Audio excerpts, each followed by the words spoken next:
Bom dia, meus irmãos.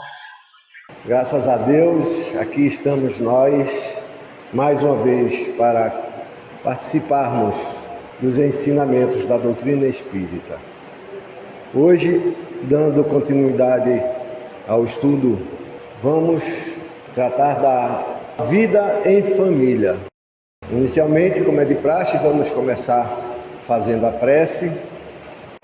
Nosso querido Deus, Jesus, que guardar, nos rege, guarda, nesse instante, Senhor, pedimos que nos abençoe o entendimento, possamos nesse instante aguardar nossas orações, trazer a nossa mente para esse ambiente, para ficarmos, Senhor, abertos, receptivos, para os ensinamentos que vão ser ministrados aqui nessa manhã. Sempre pedimos, Senhor, que nos proteja nos dias de aflição e que nesse instante possamos ter essa tranquilidade, esse conchego, Senhor, de estar aqui nessa casa bendita e muito agradecidos, Senhor, por estarmos aqui nesse instante. Graças a Deus, Senhor.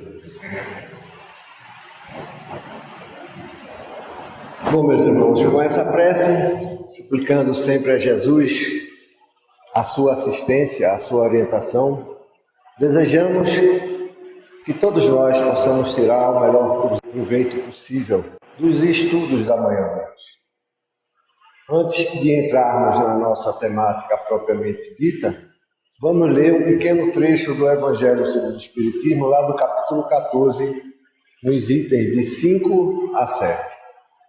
Que tem como título Quem é minha mãe e quem são meus irmãos.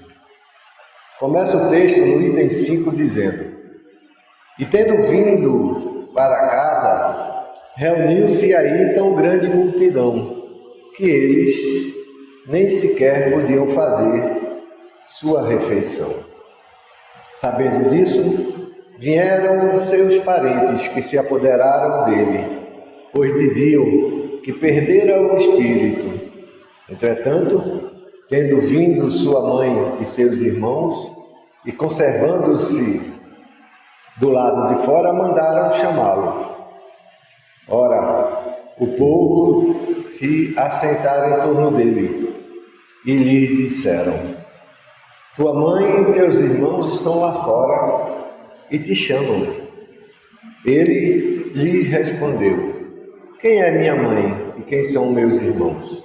E perpassando o olhar pelos que estavam assentados ao seu derredor, disse: Eis aqui minha mãe e meus irmãos, pois todo aquele que faz a vontade de Deus, esse é meu irmão e minha irmã e minha mãe. Isso está nos Evangelhos de Marcos, no capítulo 3, nos versículos 20, 21, 31 a 35, e Mateus, no capítulo 12, nos versículos de 46 a 50. E lá no item 6, o Evangelho nos traz: singulares parecem algumas palavras de Jesus, por contrastarem com a sua bondade e a sua inalterável benevolência para com todos. Os incrédulos não deixaram de tirar daí uma arma, pretendendo que ele se contradizia. Fato, porém, irrecusável é que sua doutrina tem por base principal, por pedra angular, a lei de amor e de caridade. Ora, não é possível que ele destruísse de um lado o que de outro estabelecia, donde esta consequência rigorosa, se certas proposições suas se acham em contradição com aquele princípio básico, é que as palavras que se lhe atribuem foram ou mal reproduzidas, ou mal compreendidas, ou não são suas. E no item 7, o Evangelho nos traz: causa admiração e confundamento que, neste passo, mostra-se Jesus tanta indiferença para com os seus parentes e, de certo modo, renegasse sua mãe. Pelo que concerne a seus irmãos, sabe-se que não o estimavam. Espíritos pouco adiantados não lhes compreendiam a missão.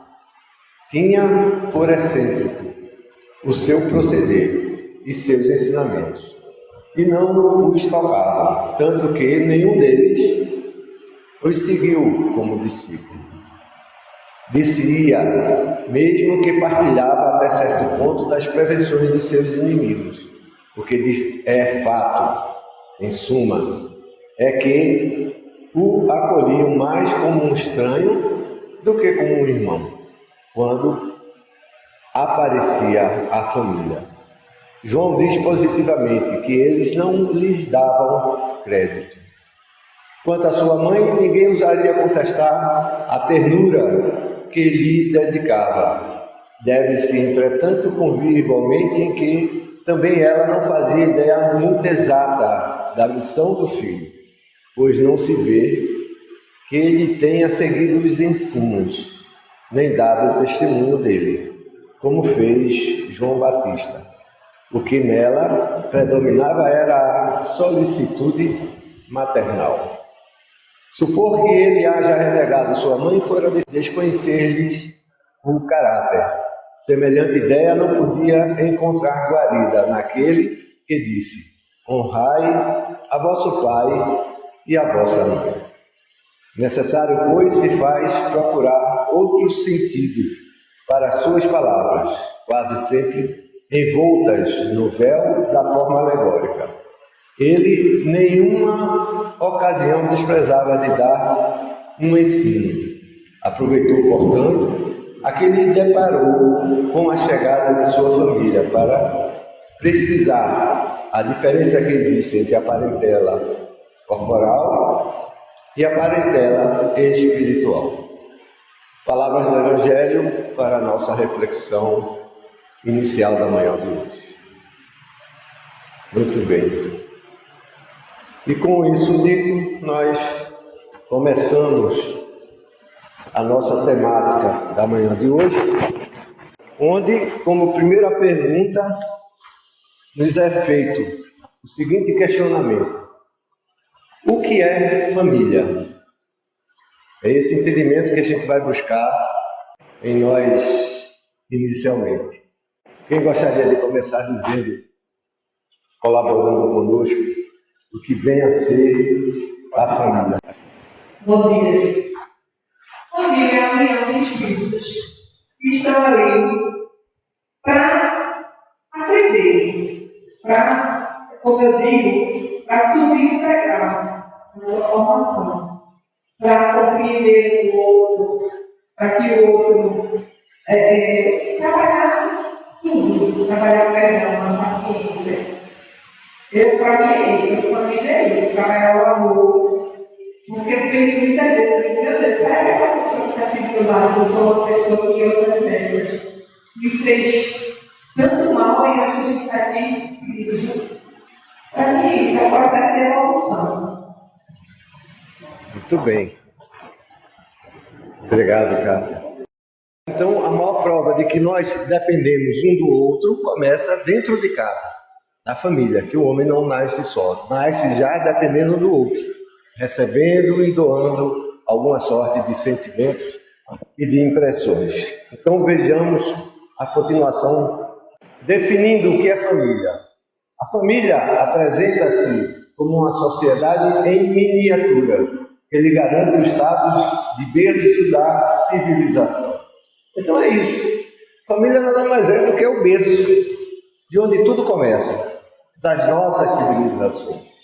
Ela é para a sociedade o que a célula é para o organismo.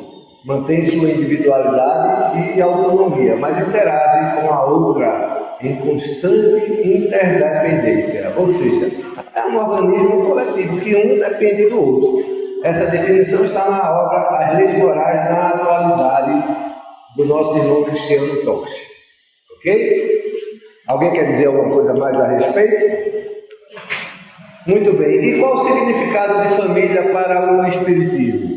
Muito já foi dito aqui de manhã. Aqui, nós mesmos, já através dos testemunhos dos irmãos que se pronunciaram, de alguma sorte já disse. o significado de família para o Espiritismo. E para ganharmos um pouco de tempo, vamos ver o que diz o Evangelho segundo o Espiritismo, lá no capítulo 14, 38, que em resumo nos diz que os verdadeiros laços de família não são os da consanguinidade, e sim os da simpatia e da comunhão de ideias, os quais prendem os espíritos antes, durante e depois da desencarnação.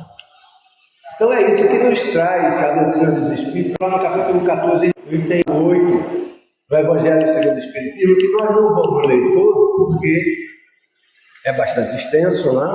E tomaria muito tempo nosso, mas que fica como sugestão para os irmãos estudarem em casa, os estudos que os irmãos, porventura, quiserem realizar.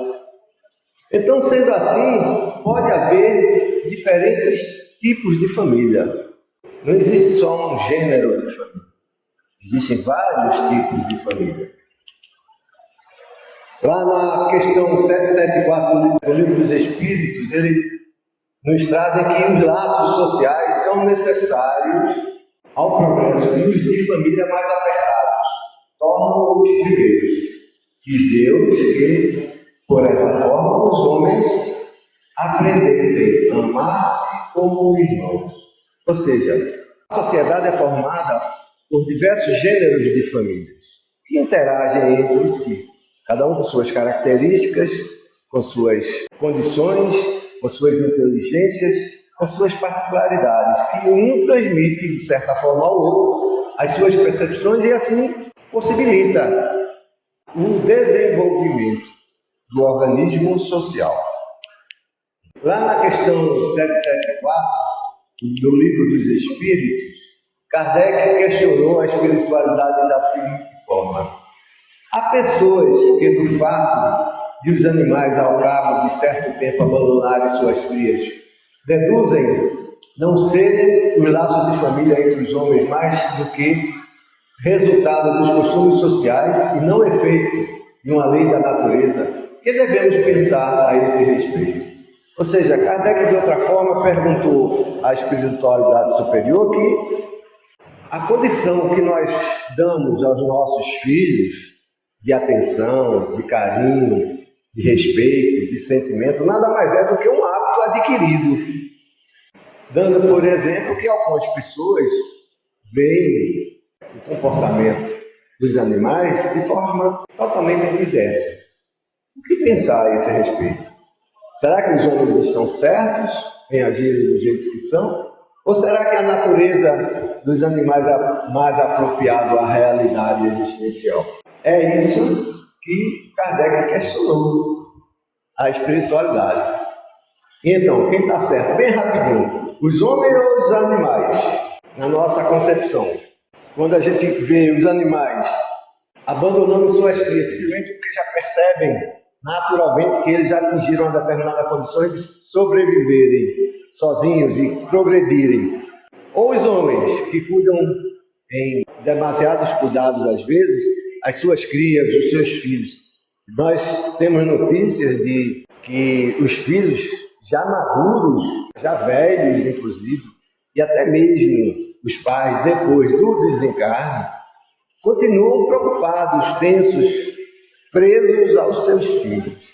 Então, quem está certo? O animal, na sua natureza objetiva de evolução, ou os homens, na sua maneira de agir? A pergunta é: quem está mais adequado? Os animais ou os homens à realidade existencial? É os homens, certo? Alguém mais? Os animais. Então, o que Kardec perguntou é pertinente. Algumas pessoas imaginam que a postura dos animais são mais adequadas à evolução existencial. A pergunta do irmão é a seguinte: bom dia a todos. A minha pergunta é referente aos órfãos que foram abandonados pelos pais e a doutrina. Certo. Mas voltando à pergunta do nosso irmão, que é a respeito dos órfãos, a doutrina trata disso de uma forma muito clara. Existe aí um duplo aspecto. No mínimo, observado pela doutrina? Vamos responder rapidamente, não é objeto do estudo da manhã de hoje, mas é muito pertinente, embora tudo isso. Nós sabemos que os órfãos estão, por natureza, resgatando algum compromisso. Provavelmente, tudo indica que esses, em sua grande maioria, em vidas passadas, foram pais que não deram atenção aos seus filhos. A natureza nos indica isso, a natureza espírita. E então, aliás, os órfãos existem para despertar em nós o sentimento da caridade, da humanidade, de cuidar e dar atenção a esses filhos. Ok? Muito bem, mas vamos ver a resposta dos espíritos superiores a respeito desse questionamento de Kardec.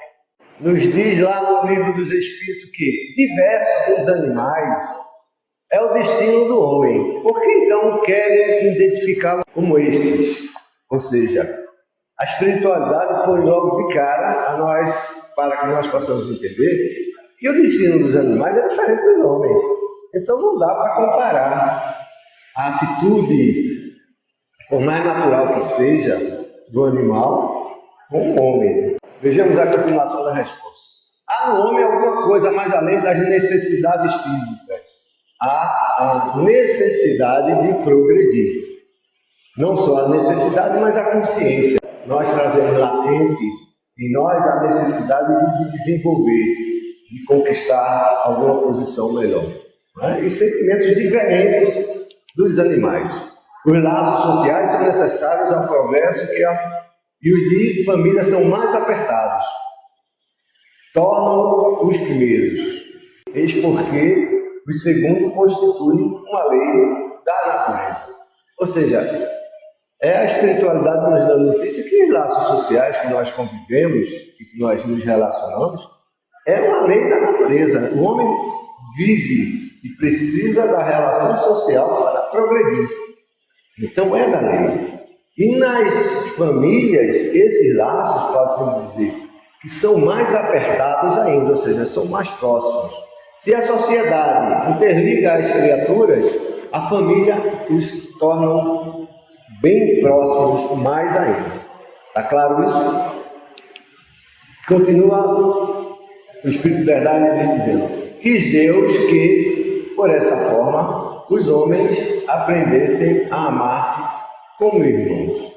Ou seja, a condição de família é, vamos dizer assim, a atitude pedagógica do Criador para que nós possamos aprender a amar, a entender o que é o sentimento do amor. Não o amor aquele que a gente entende de homem para mulher, mas o amor fraternal, o amor que liga eternamente uma criatura a outra. Ok? E nós teríamos, para podermos aprofundar essa questão, o estudo do comentário do irmão Miramês, que está lá no livro Filosofia Espírita, que também não dá para ler todo, porque ele é muito amplo. Vamos ler apenas um pequeno trecho para a gente poder entender. Material isso também que a gente vai mandar para vocês e que quem quiser pode encontrar na internet de forma muito fácil essa obra, e grátis também. A psicografia de João Nunes Maia e orientada pelo Espírito Miramês. Aí Miramês nos diz: o destino do homem é bem diferente do destino dos animais, por ter o homem alcançado um degrau a mais na sua dianteira, por maturidade espiritual. Algum dia, os animais irão a esse estágio. Ou seja, os animais, e Miramês deixa isso muito claro, são seres que estão em evolução e que se encontram num degrau da escada evolutiva que um dia irão alcançar o mesmo degrau que nós nos encontramos hoje. Diferentemente do que muitos irmãos imaginam, que os animais não têm alma, os animais não pensam, muito pelo contrário. Eles têm alma, eles pensam e têm um grau de sentimento, não semelhante ao homem, porque como o próprio Espírito Miramês nos esclarece, eles estão no estágio de evolução diferente ao nosso. Um dia eles nos atingirão. Isso nos leva a acreditar que nós, também estivemos um dia no passado no mesmo degrau dos animais de evolução, ok? Então, só para aprofundar mais essa questão, porque o que Miramês nos traz é muito interessante, mas bastante vasto. Não dá, infelizmente, para a gente poder ler tudo aqui. E deixamos como sugestão para os irmãos buscarem na obra Filosofia Espírita, como já dissemos. É só digitar no Google que vai achar fácil isso, e de graça, não paga nada. Ok? Muito bem. E quais são os tipos de família que existem segundo a doutrina dos Espíritos? Está lá no Evangelho, capítulo 14, T8. As do lado consanguíneos e as dos lados espirituais. É isso? É isso mesmo? Mas família é só aquele do lado consanguíneo? Então, não é só consanguíneo, né? Consanguíneo ou materiais. Porque às vezes um filho adotado é tão filho quanto um filho que não foi adotado. Então, são famílias materiais e as espirituais. Essa é a designação da doutrina dos Espíritos. Há, pois, duas espécies de família, nos diz o Evangelho. As famílias pelos laços espirituais e as famílias pelos laços corporais, necessariamente não consanguíneos, ok? Continua o texto dizendo que durante as primeiras se fortalecem pela purificação e se perpetuam no mundo dos espíritos, através das várias migrações da alma. As segundas, frágeis, como a matéria, se extinguem com o tempo e muitas vezes se dissolvem moralmente, já na existência atual. Ou seja, isso é para que a gente possa refletir, é o sentimento de casta. Nós nos isolamos muitas das vezes na nossa célula familiar e nos distinguimos naturalmente do meio social que nos encontramos, nos achando especiais e diferentes.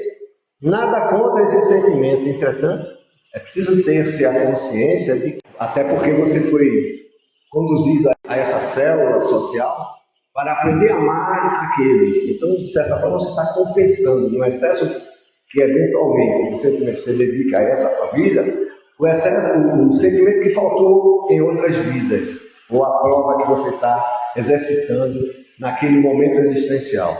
Mas não se pode comparar a realidade que liga os seres, que na verdade são os laços espirituais. Ou seja, na Terra, esse momento social que denominamos família, ele é passageiro, ele é momentâneo, ele é frugal, ou seja, ele vai existir enquanto permanecer em determinada encarnação. Não que seja por isso menos importante, ao contrário, é tão importante quanto o da família espiritual. Porque a família espiritual nada mais é do que a sequência, a consecução da vida que tivemos no corpo.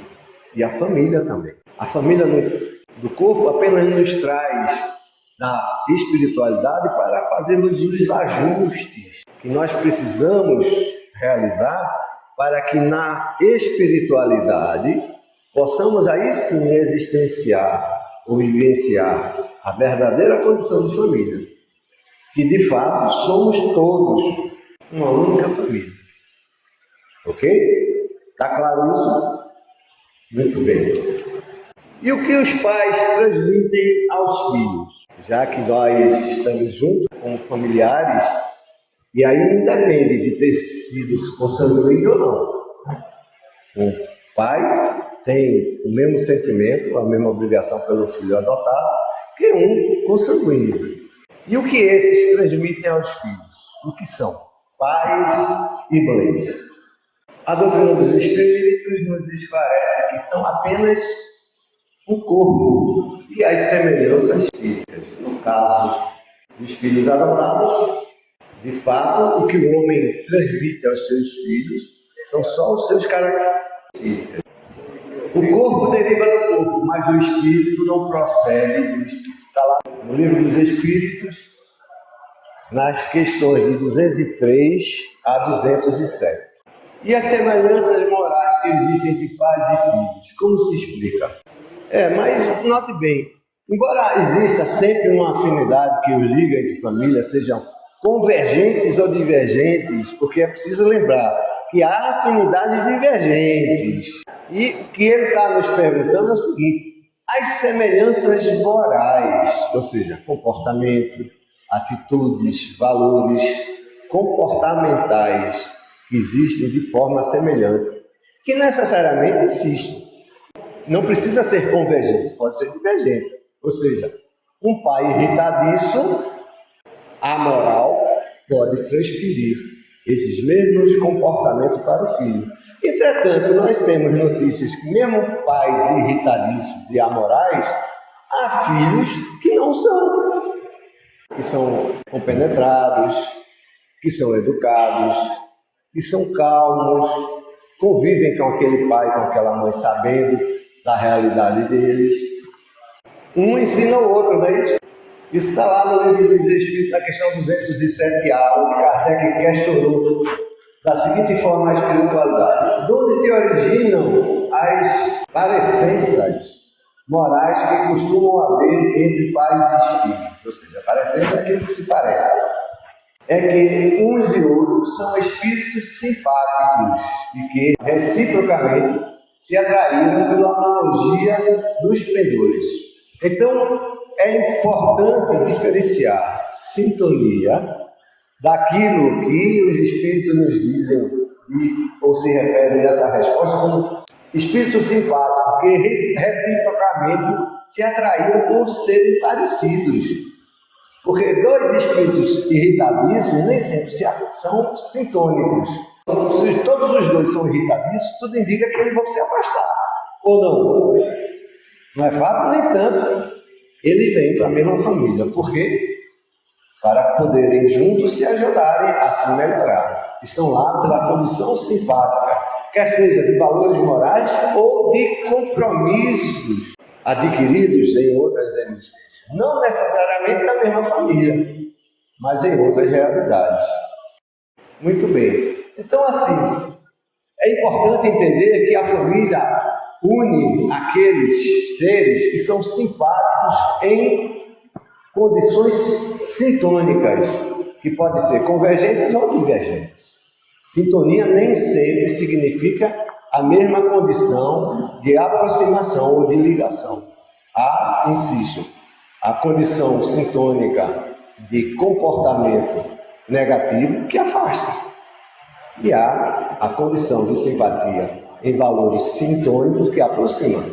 É preciso compreender que existem as duas situações.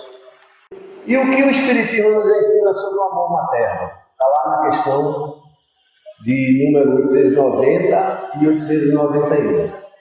Na questão 890, Kardec questionou a espiritualidade. Será uma virtude o amor materno ou um sentimento instintivo comum aos homens e aos animais? Porque se a gente observar direitinho, a atitude dentro dos limites dele, naturalmente, da mãe animal é muito semelhante da mãe. Homem que eu me refiro é a condição existencial. E aí? Um sentimento instintivo ou é uma virtude? Maria tinha esse sentimento instintivo, citado pelo próprio Evangelho, não é isso? É os dois. Automaticamente. Então, no nosso entendimento, são as duas coisas. Vamos ver o que a espiritualidade respondeu. Uma e outra coisa. Ou seja, é, ao mesmo tempo, uma virtude como também como um instinto. A natureza deu à mãe o amor a seus filhos, no interesse da conservação deles. No animal, porém, esse amor se limita às necessidades materiais. Cessa quando desnecessário se tornam os cuidados. Ou seja, é preciso compreender que nos animais, embora aquele instinto possa ser passageiro, possa ser momentâneo, mas é também, segundo o limite evolutivo dos nossos irmãos animais, uma expressão de amor. é um instinto também, mas é uma expressão de amor, que se limita aos cuidados materiais, ou seja, a mãe animal, quando observa que o filho já tem condição de cuidar de si próprio, ela vai cuidar da vida dela. Conosco não, é diferente. Às vezes o pai e a mãe continuam cuidando dos filhos já velhinhos. Há pais e mães que já estão na terceira idade cuidando de filhos que também já estão chegando à terceira idade. Ou seja, nunca deixa de ser criança, nunca deixa de ser aquele filho que precisa de cuidado. Ok? E continua o texto nos dizendo: no homem persiste pela vida inteira e comporta um devotamento e uma abnegação que são virtudes. Sobrevive mesmo à morte e acompanha o filho até no além-túmulo. Bem vedes que há nele coisa diversa do que há no amor do animal. E é isso que basicamente diferencia, pelo menos no plano material, os animais do homem. O homem vê uma continuidade da sua existência, mesmo que limitada, mas ele está preocupado e cuidando da sua continuidade, seja pessoal, como seja da sua prole, como seja da sua família, como seja da condição social, da sua empresa, do seu empreendimento, onde quer que esteja. O animal, ele cuida da sua prole até o momento que vê que essa prole não precisa mais dele.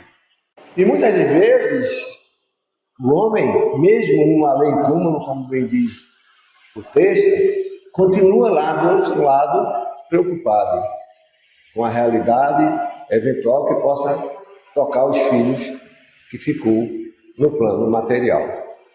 Ou seja, nós nos preocupamos uns com os outros, não necessariamente da forma que deveria ser, mas pelo menos naqueles que estão mais próximos a nós, via de regra, porque a gente sabe que existem as exceções, preocupado com o segmento daquilo que possa atingir o nosso meio.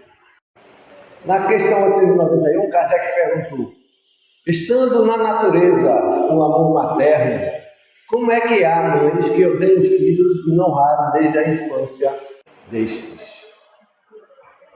Entenderam o que Kardec está perguntando? Se está na natureza, se é uma virtude, se é instintivo que a mãe ame o filho, e pai também ama o filho, por que há filhos que são odiados pelas mães desde o início?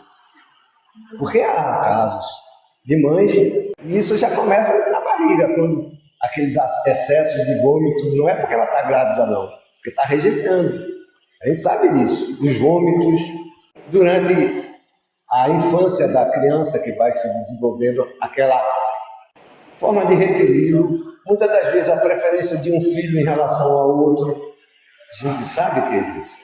E foi isso que Kardec questionou a espiritualidade, que não respondeu dizendo: às vezes é uma prova que o espírito do filho escolheu, ou uma expiação, se aconteceu ter sido mau pai, ou mãe perversa, ou mau filho na outra existência.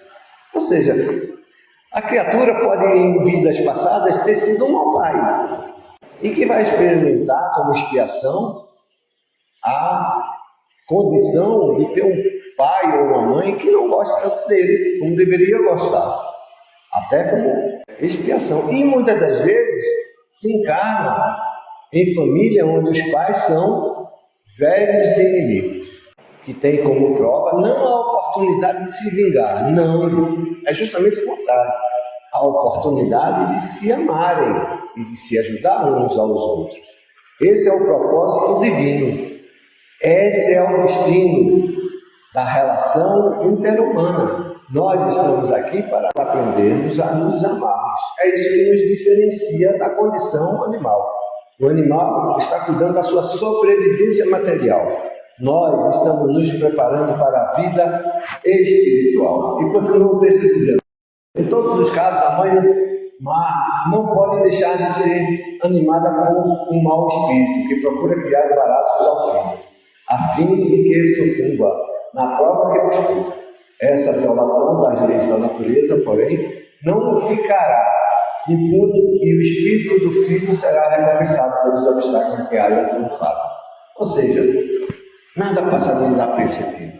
Não é porque uma situação dessa ocorre que a justiça esteja sendo feita.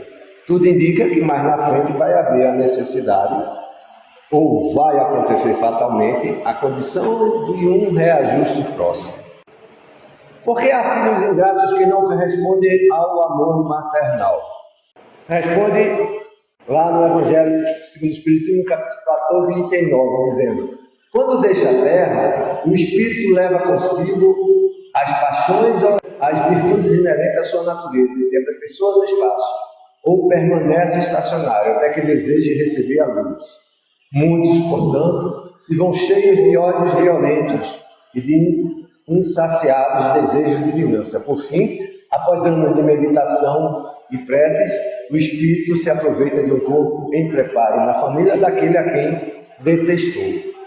Qual será o procedimento da família escolhida? Dependerá de sua maior ou menor persistência nas boas resoluções que tomou. O incessante contato com seres a quem odiou constitui prova terrível sobre a qual não raro sucumbe, se não tem ainda bastante forte a vontade. Assim, conforme prevaleça ou não a resolução boa, ele será o amigo ou inimigo daqueles entre os quais foi chamado a viver. Ou seja, as atitudes dos filhos ingratos nada mais são que a oportunidade do reajuste em família que se tem, de erros, de falhas, de ódios, de vidas passadas. Isso aqui dá para passar um dia inteiro conversando só sobre isso, infelizmente o tempo não nos permite. Mas fica a sugestão aí do estudo do Evangelho, no capítulo 14, item 9, para o aprofundamento. E aqui nós vamos assistir um breve vídeo que trata sobre dificuldades que a família enfrenta para saldar seus débitos. Vamos prestar atenção.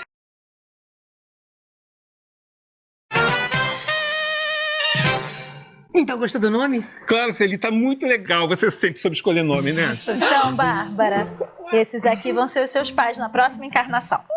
Muito prazer, viu? Eu tô super animada de encarnar na família de vocês. Obrigada. Que isso, imagina. Vai ser um prazer ser os seus pais. Tá tudo bem com ela? É, mais ou menos. Já tá... Eu sou um pouco tímida. Engraçado, eu tenho a sensação de que eu conheço ela. Ser voz é familiar. Peraí, Você não me esconde deixa eu ver você aqui. É você? Oi, Bárbara. Quanto tempo, né? É o quê? 100 anos?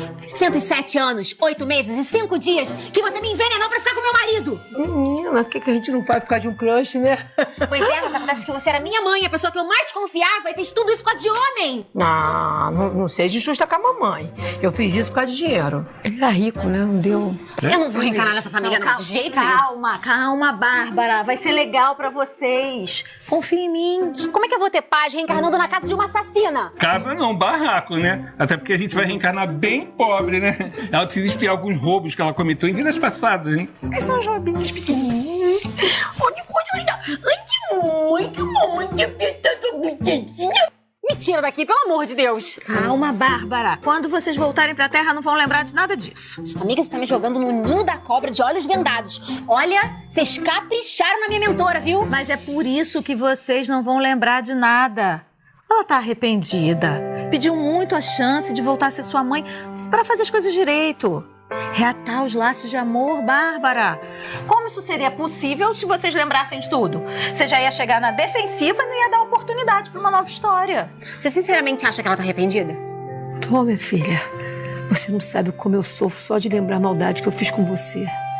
Tudo que eu quero é a chance de ser sua mãe de verdade. Poxa, a gente era tão unida antes, lembra? Como a gente era companheira. A gente era bem unida. E deixar tudo isso se perder por causa de uma bobagem. Olha, eu prometo pra você que na próxima vida eu vou fazer de tudo pra conquistar sua confiança. Não sei, hein? Não há chance. Vai, Bárbara. Sem medo. Murili. É o quê? Murili. Vai ser seu nome. É mistura de Murilo com Sueli. É que você matou umas pessoas também. Ah, tá. Sabia que você ia amar.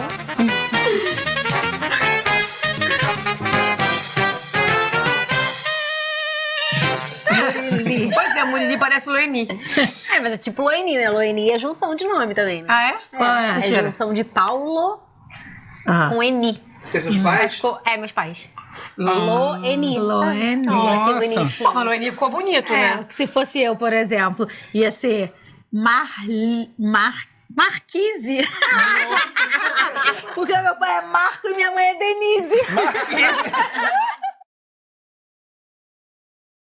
Gostaram do filme? Entenderam a história?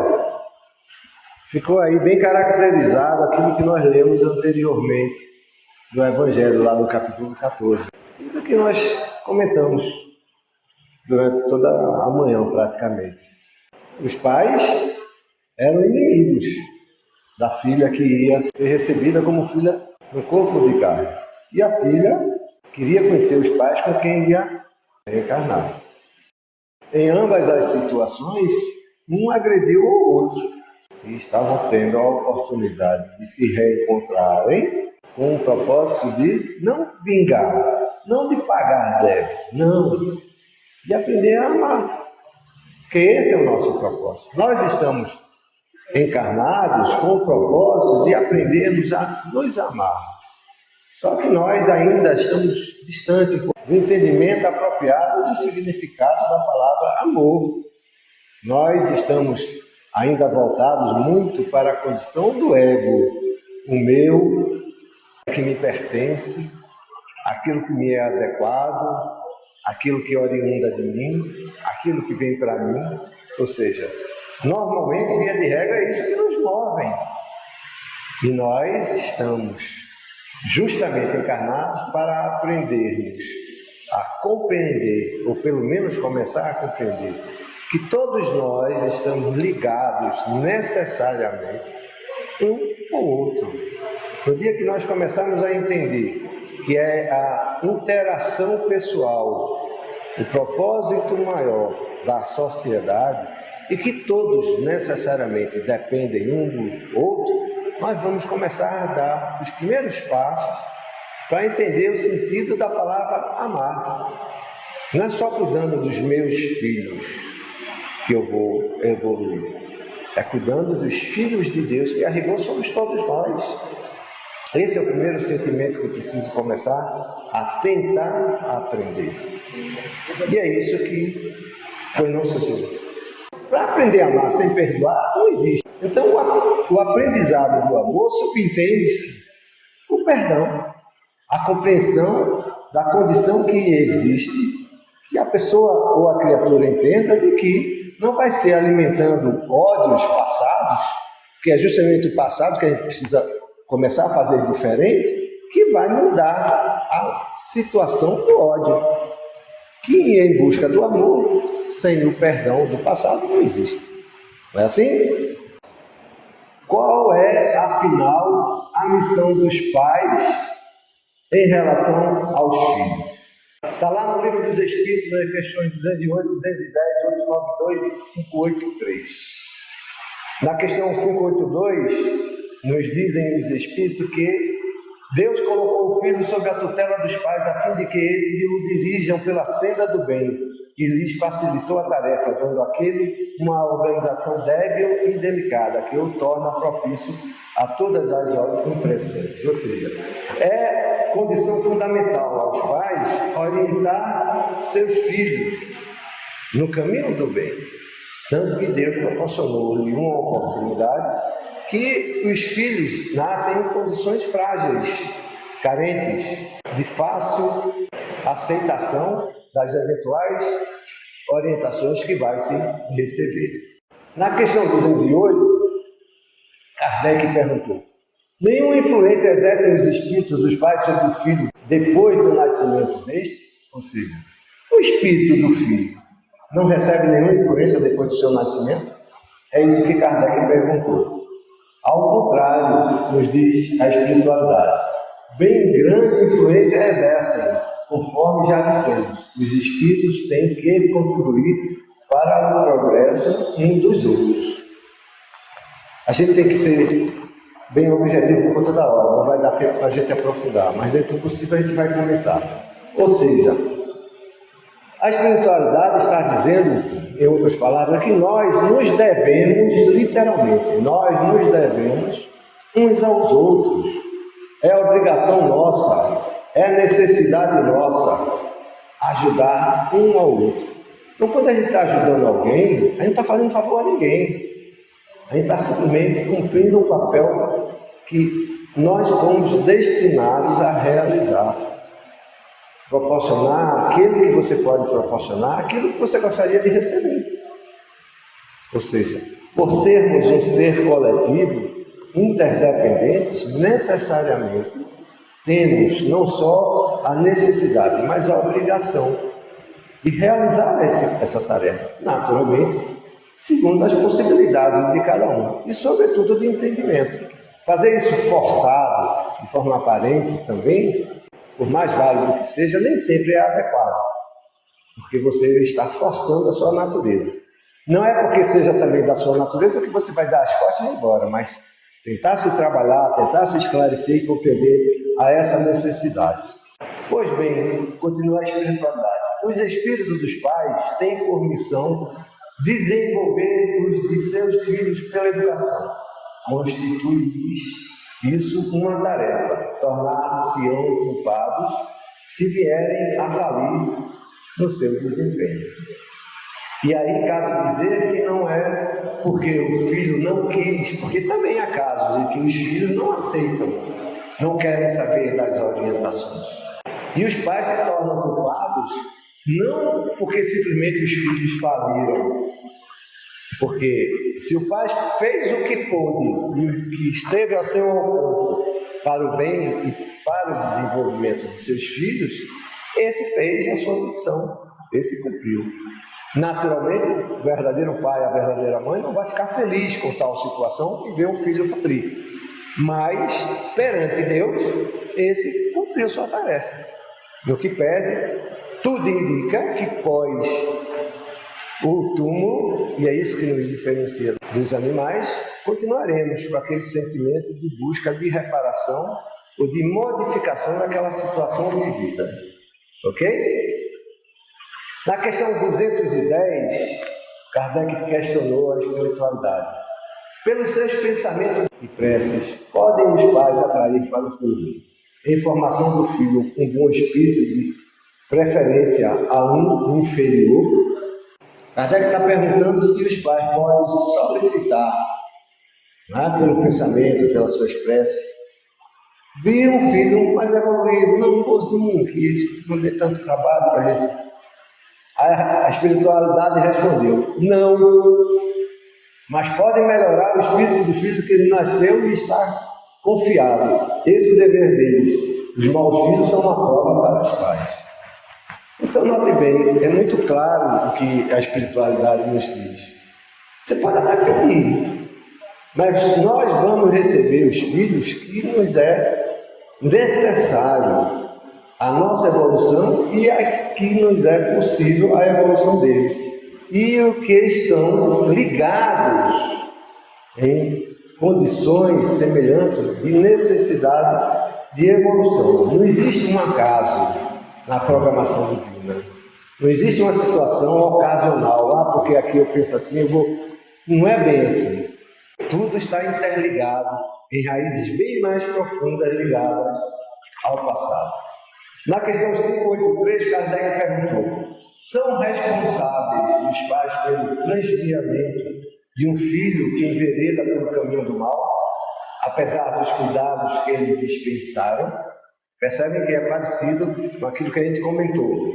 E a espiritualidade respondeu: não, porém, quanto piores forem as propensões do filho, tanto mais pesada é a tarefa, e tanto maior o mérito dos pais, se conseguirem desviá-lo do mal caminho. Aí na questão A, Kardec subdividiu a pergunta. Se um filho se torna homem de bem, não obstante a negligência ou maus exemplos de seus pais, tiram esses daí algum proveito? E a espiritualidade respondeu: Deus é justo. Ou seja, é o caso daquela criança que, a despeito de um pai negligente, que não lhe deu atenção, que não lhe deu cuidado, torna-se um homem de bem. Muito bem. E na questão 892, Kardec questionou: Quando os filhos causam desgosto aos pais, não tem esses desculpa para o fato que eles não dispensaram a ternura de que os fariam objetos, em caso contrário. E a espiritualidade, mais uma vez, nos diz: não, porque isso representa um encargo que lhes é confiado. E a missão deles consiste em se esforçarem por encaminhar os filhos para o bem. Ademais, esses desgostos são a miúda a consequência de um mau feitio que os pais deixaram que os seus filhos tomassem desde o berço. Colhem o que semearam. Ou seja, é a espiritualidade nos esclarecendo, nos ampliando o entendimento de que as realidades que a gente experimenta em família sempre são frutos daquilo que nós realizamos no passado e no presente. O que é necessário é um maior cuidado, uma maior observação, uma maior atenção, um maior exercício de amor, que é o sentimento que nos é destinado a desenvolver. Muito bem, no Livro dos Espíritos, a questão 209, Kardec questionou: por que bons pais têm filhos tão difíceis? E foi isso que Kardec perguntou da seguinte forma: por que de pais bons e virtuosos nascem filhos de natureza perversa? Por outra, por que as boas qualidades dos pais nem sempre atraem com simpatia um bom espírito para lhes animar o filho? Às vezes o pai tem bons sentimentos, mas tem filhos rebeldes. Não acontece isso com frequência? Não é assim que acontece às vezes? E a espiritualidade respondeu: não é raro que um mau espírito peça-lhe sejam dados bons pais, na esperança de seus conselhos, o encaminho por melhor senda, e muitas vezes Deus lhe concede o que deseja. Ou seja, aquele filho rebelde, ele está simplesmente exteriorizando, muitas das vezes, a sua natureza rebelde, aquilo que foi no passado e que precisa ser trabalhado, precisa ser melhorado. E recebe a condição de bons pais para que possam o aconselhar e os ajudarem na mudança daquelas atitudes. Entendem? A situação inversa daquilo que a gente viu anteriormente. Está lá no Evangelho, capítulo 4, infelizmente não vai dar para aprofundar também. Nos dizendo que Deus permite que nas famílias ocorram essas encarnações de espíritos antipáticos ou estranhos, com o duplo objetivo de servir de prova para uns e para os outros de meio de progresso. Ou seja, não existe acaso. Em situações de família que parecem haver desequilíbrio, não há desequilíbrio. Há o nosso entendimento, a nossa forma de compreender. Às vezes aquele filho difícil, ou aquele pai ingrato que não deu atenção ao filho. Na verdade, o que há ali é uma grande oportunidade de reencontro e reajuste de criaturas que provavelmente ou se odiaram ou odiaram os seus familiares e que estão tendo a oportunidade de reencontro para que aí possam se ajustar no caminho e na senda do bem, exercitando e tentando aprender o quê? O amor. E continua o Evangelho dizendo: assim os maus se melhoram pouco a pouco, ao contrário dos bons, e por efeito dos cuidados que se lhes dispensam. O caráter deles se abranda, seus costumes se arrumam, e as antipatias se esvaiam. É desse modo que se opera a fusão das diferentes categorias de espíritos. É a missão do Pai, aprendendo a amar, exercitando o amor, tendo no filho o sentimento desperto dessa condição, praticar esse sentimento em detrimento dessa criatura que precisa modificar-se. Esse é o propósito. De que forma a convivência familiar contribui para o progresso individual e coletivo? Os mais adiantados se esforçam por fazer que os retardatários progridam após cada existência. Todos têm avançado um passo na senda do aperfeiçoamento. Está lá no Evangelho segundo o Espiritismo, ainda capítulo 4, tem 18. E aqui nós vamos ver um outro vídeo, que é a fábula do porco espinho. Vamos ouvir.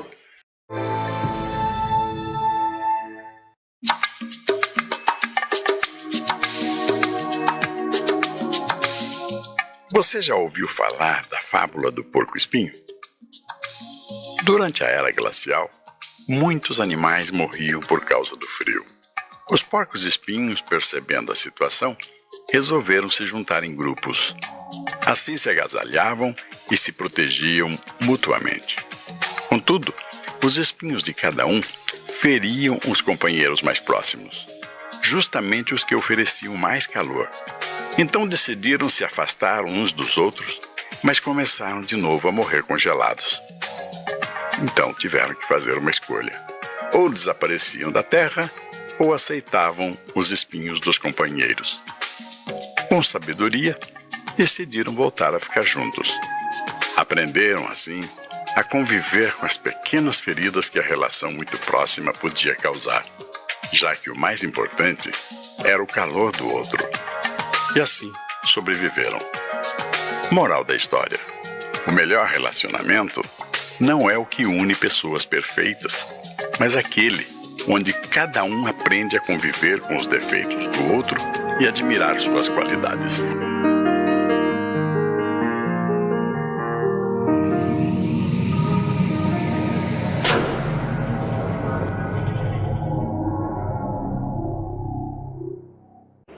Se a gente puder refletir um pouco, fazer uma mudança, nos colocando no lugar dos porcos-espinhos. Os porcos-espinhos somos nós. Os espinhos são as nossas diferenças. Então, os porcos, para continuar sobrevivendo, tiveram que aceitar as espetadas uns dos outros. É mais ou menos, guardando a devida proporção, que nós precisamos fazer em sociedade, em família. A diferença que nós temos uns dos outros, precisamos aprender a conviver. Precisamos aprender a aceitar. Vez por outra a gente vai ser espetado, vai. Mas no final, o que é mais importante é aquilo que os porcos-espinhos sentiram de necessidade, o calor um do outro. E é isso que nós precisamos em nossas convivências. Sendo mesmo espetados, busquemos não o furo que nos é proporcionado, mas o calor que nos é dado pela simples convivência. E que todos nós dependemos, literalmente, precisamos desse calor, dessa energia que transmitimos uns aos outros. Ok? Está claro isso?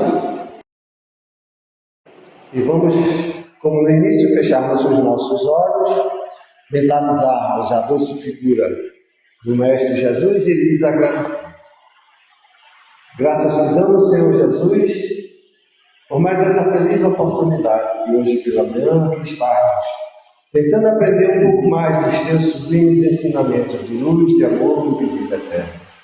Ajuda-nos, amigo maior, para que consigamos compreender mais adequadamente, para que consigamos refletir um pouco mais a respeito das tuas verdades e assim, Senhor, nos prepararmos para a caminhada que é destinada a cada um de nós.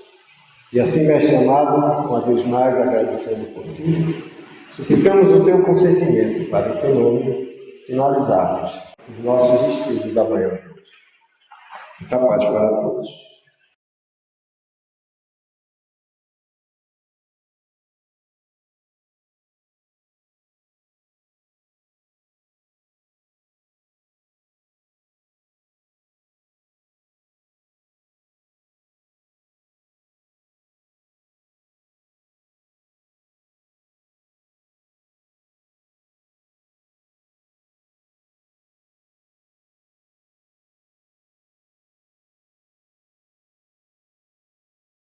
Os nossos estudos da manhã de hoje. Muita paz para todos.